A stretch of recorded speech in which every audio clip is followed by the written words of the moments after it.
Welcome to the continuation of the session. Our next speaker is Professor John Rhodes from the University of Alaska at Fairbanks. He's talking about the identifiability of covariant models. Thanks. Okay, what I'm going to talk about today is joint work with Elizabeth Allman, and much of it was conducted during the semester while Elizabeth was at INI, even though I wasn't here for all of it. And she had a lot of discussions with other people in the program about this, so I can't list them all because I don't actually know who they all were. So thanks to everybody. Okay, so what is a covariant model, first of all? So a simple model of sequence evolution, so ones to keep in mind are Jukes-Cantor, Kimura, HKY, GTR, any of them where we just have a rate matrix, assumes that the full evolutionary process is homogeneous in two ways, both along the sequence, so everything in the sequence behaves the same way, and also through time. So the process stays the same throughout the tree. And it's been known even before these models were formulated that those assumptions are probably not completely valid. And so the two ways to incorporate additional realism in the model that have been sort of routinely used, the first one is for inhomogeneity along the sequence. There's many versions of a cross-site rate variation models where you take some model M and then maybe add in some invariable sites or add in a gamma distribution of rates so that some sites mutate faster or slower, but we're still assuming the underlying process is basically the same. Or you could do both of those things, a gamma distribution and some invariable sites. Those are pretty commonly used. If you want to address inhomogeneity through time, the way it's currently done is through covariant models. So that's what I'll be focusing on. Okay, so just to be concrete and give a very specific example, if we imagine modeling nucleotides, so we have the four standard bases, A, C, G, and T, but we're going to create two forms of those, so class 1 versions and class 2 versions. And we have a rate matrix Q that's just describing the mutation of four bases, A, C, G, and T into A, C, G, and T. And we're going to use that Q somehow for both of these classes independently. We also have some switching parameters, so two numbers that are going to tell us the rate at which these kinds of bases become those kinds and vice versa. And a rate scaling factor for the two different classes. And from that information, we construct an 8x8 rate matrix of this form. So there's basically Q and RQ in these diagonal blocks, and then we have diagonal scalar matrices over here. I'll say a little bit more about that on the next slide. Okay, so the way we interpret this matrix is this 4x4 block is telling us how characters that have one of these four bases, an A, C, G, or T, but in rate class 1, undergo substitutions to give us base A, C, G, or T still in rate class 1. And this block is the rate class 2 to rate class 2. Okay, so Q1 and Q2 are just sort of standard rate matrices for the two different classes. And with the assumptions on the previous page, Q2 was just a rescaled version of Q1. So if R is small, that's just saying maybe class 2 is mutating more slowly than class 1.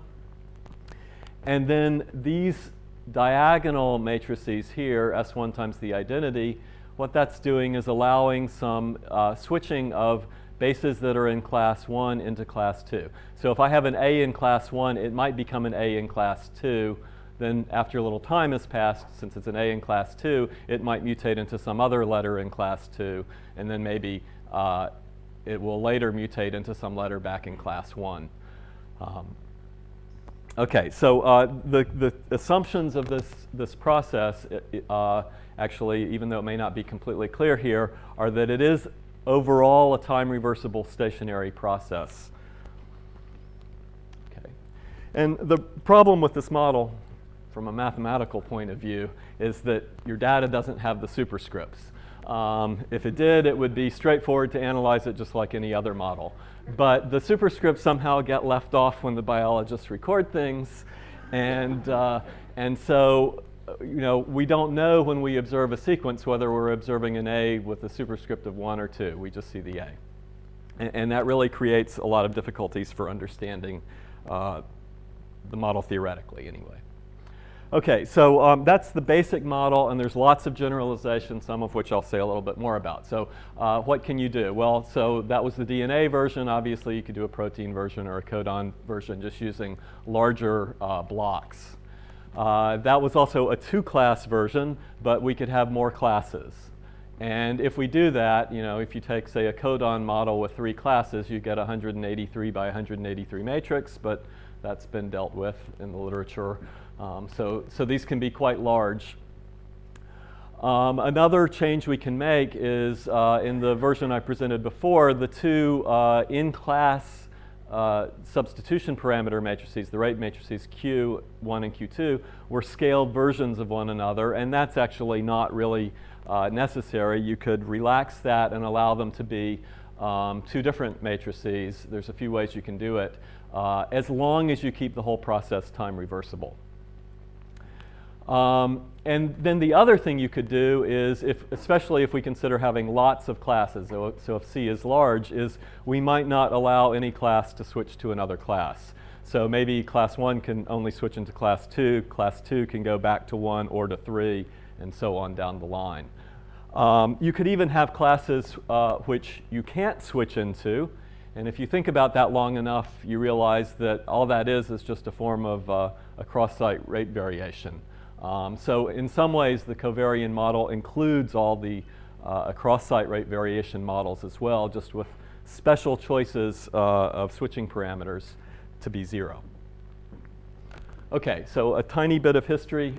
There's many more uses of this, but Tuffley and Steele formulated this model mathematically for the first time in 1998, and pretty much the version I gave you, 2 classes, but they actually had the second class all invariable.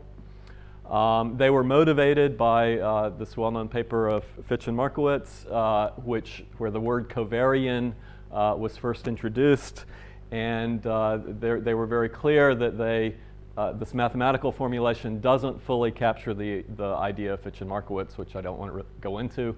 It's a simpler formulation, but one that's mathematically tractable. A few years later, it was implemented in software using 4 classes. In year after that, a version where there were only 2 classes, but the cross-site rate variation was put in with the gamma distribution. There's some theoretical work, and then this paper was a codon model with 3 classes, where you think of the classes as representing positive, neutral, or negative selection. So it's a very appealing idea to some biologists. Okay. 2 reviews that I should mention, partially because some of the people are in the audience. There's a chapter in the Gaskell and Steele book, Reconstructing Evolution, which you've got an ad for in your conference materials, on these models, and there's also an excellent article in MBE. Both of these have sort of a review of what other people have done, and they push the models further. And there'll be 2 talks on Thursday. I actually don't know whether Andrew Roger is what he's speaking on. Is he here? Is this a relevant ad for your talk? Sure. Okay, good. And Simon Whelan, I know it will be very relevant. Okay. And the model also appears under lots of different names. So covariatide, covarion-like, site-specific rate variation, and Markov-modulated Markov process. And so I think what's happened is people are trying to avoid the word covarion because of Fitch and Markowitz's use, perhaps, as being something slightly different than what the mathematical ones formulate. But it's easy to say, so we'll stick with it. Okay, so what is identifiability? So a model is identifiable if given an exact distribution of site patterns arising from the model. So the way we like to think of this is infinite amounts of perfect data, so given by God, not by a biologist. Given that information, can you determine all the parameters of the model? And as Tandy mentioned yesterday, this is essential if you want your method of inference to be statistically consistent. If you do have identifiability of a model, it's pretty straightforward in most circumstances to prove statistical consistency under something like maximum likelihood. And it's also easy to see that if you don't have identifiability, it really doesn't matter what your method is, you're not going to get statistical consistency. So it's really sort of the crucial thing that needs to be proved to understand that at least in theory, a model is a good one for analyzing data.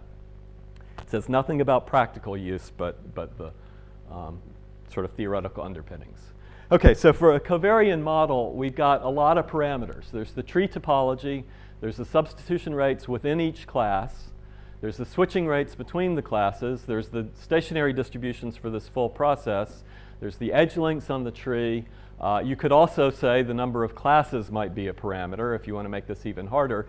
And the unfortunate fact is it's not easy to see that you can get any of this information out of the probability distribution arising from the model. So Tuffley and Steele's original formulation of the model, they tried to show that they could recover the tree. They did quite a bit of really nice work, but didn't quite get there fully. Okay, so the results. So the first one is a year old now. Elizabeth and I were able to show that for generic parameters of the covariant model, and I'll say a little bit more about what that means in a moment, and this result also applies to mixture models, so you can set your switching parameters to 0 if you like, that it is possible to identify the tree topology provided the number of classes is less than the number of observable states. So if you're dealing with DNA models, that may or may not be good enough for you. So it means you only can use 3 classes to have this guarantee of identifiability. That doesn't mean identifiability won't hold for more. It just means our argument won't push forward. If you're dealing with a codon model, I think this should make anybody happy. But you can use up to 160 classes. Okay, and the proof of this, which I'm not going to go into at all, is really built on using phylogenetic invariance. Okay, the new result from the semester is for generic parameters of the covariant model, if your tree topology is known, and so you can apply the previous result if you want to already identify the tree topology, so we can take it as known. If that tree has at least 7 leaves, so you have to have 7 taxa, then you'll be able to identify all the other parameters provided a few hypotheses are met. Some of which are quite reasonable, I think, for practice, and some of which people, I'm sure, would like to have relaxed. So the first one is, again, the number of classes needs to be less than the number of observable states. But for the tree topology, this was a strict inequality, and so it's a little bit more generous once you have the tree. And for the variant of the model that Simon's going to talk about tomorrow, actually, we're not quite sure we can get up to equality, but close. Okay, the second assumption is the switching process needs to be irreducible. And what that means, it's a technical mathematical term, it's just that it's possible to switch from any class and base to any other class and base, though it might take you a few steps to do it. So in particular, the theorem doesn't apply if you've got a lot of switching parameters set to 0 so that you really do just have a rates across site model. We don't know whether much about the identifiability of rates across site models. And then the third assumption is we really need that the entire process be time reversible. Okay, but we certainly don't need that all of these rate matrices for the classes be rescaled versions of one another. And I'll just very briefly sketch the proof, or the main ideas of the proof. Okay, so the reason why we need 7 leaves is just so that we have this particular 6-leaf subtree somewhere in the tree. Okay, so it's not hard to see that any 7-leaf tree has that. And the first step is going to be to think about the central edge and try to get the Markov matrix that describes the full evolutionary process on that edge. The way we do that is we sort of collapse the tree 2 different ways. So let me talk about this first one first. If I first of all, just ignore this edge going over to D, so I only have 5 taxa, and then I group A and B together into what I like to think of as sort of a composite random variable that's got, if this had 4 states and this had 4 states, this one is going to have 16 states. And similarly for E and F, so the 2 cherries get collapsed into composite variables. And then we think about this model, which is now on a 3-leaf tree. It's not a standard phylogenetic model because of the number of states is weird on the leaves. But this is very much like what Chang dealt with in his identifiability proof for the general Markov model. And so our original plan had been to modify his results to get identifiability, but it turned out, even though he, I think, did that in '96, 19 years earlier, the generalization had already been done. There's a theorem by Joseph Kruskal that doesn't seem to be too well known that explains how you can identify statistical models of this sort. Okay, so we do that with this tree, and we do it with this tree. This is the same as this one, only C was removed instead of D. And then we're going to play the identifiability results of these two off against each other to isolate that central edge. Okay, and we somehow get the Markov matrix on that edge. And everything so far has been really algebraic. So it's the technical conditions involve things like determinants of matrices, nothing about rate matrices in any way. And so there's a very, very painful section we have to go through to show that even if we take matrices that are exponentials of covariant rate matrices, they actually satisfy all the technical algebraic conditions we need. So the problem is this is a horrible function from an algebraic point of view. That exponential causes problems, and there's a lot of grunge work to get around that. Okay, but in fact, what we recover is not really M, but we get M with the rows and columns all sort of misordered.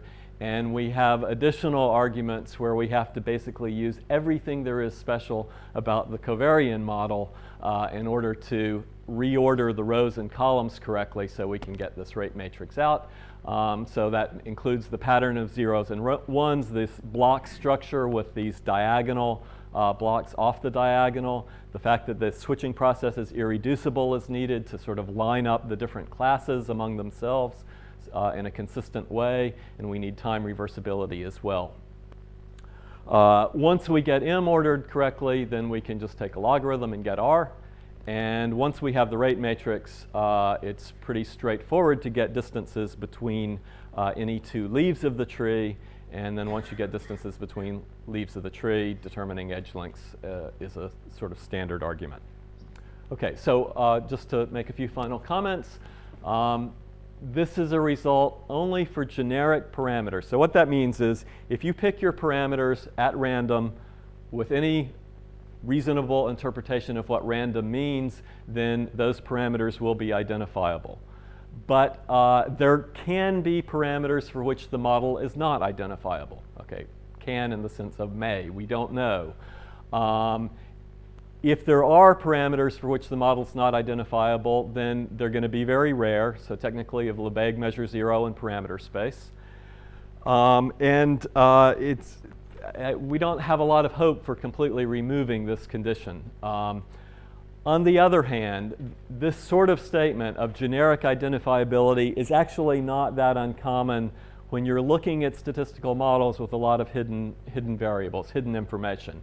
And that's exactly what the covariant is. It's what all phylogenetic models are. We don't have information at the internal nodes of the tree. It's made even worse for the covariant because we don't have the class information. And so it may just be something we have to live with. But I'll stop there. Thank you.